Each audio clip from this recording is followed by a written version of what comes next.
गौतम बुद्ध अपने कुछ शिष्यों के साथ लंबी यात्रा पे निकले थे। वो एक दूरस्थ गांव की ओर जा रहे थे जहां के लोग आत्मज्ञान की शिक्षा लेने के लिए उत्सुक थे। गर्मी का मौसम था। तेज धूप और धूल भरी हवाएं सभी को थका रही थी। रास्ते में एक बड़ा जंगल पड़ा जहां कहीं दूर तक पानी का नामो निशान नहीं था।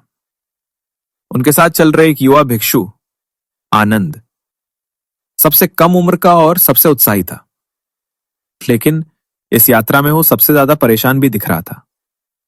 उसका गला सूख गया था, पसीने से शरीर तर था और उसकी चाल धीमी पड़ गई थी। आखिरकार उसने बुद्ध से कहा, भंते, मेरा गला सूख रहा है, मैं और आगे नहीं चल सकता। क्या हमें कहीं जल मिलेगा?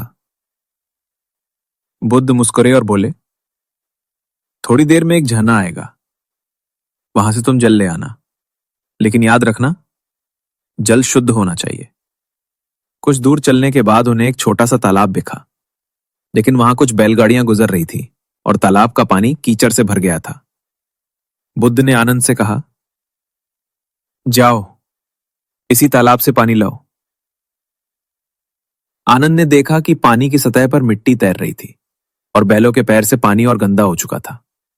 उसने बुद्ध से कहा, भंते, ये पानी गंदा है, मैं इसे नहीं पी सकता। बुद्ध ने शांत स्वर में कहा, ठीक है, तब यहीं बैठो और प्रतीक्षा करो।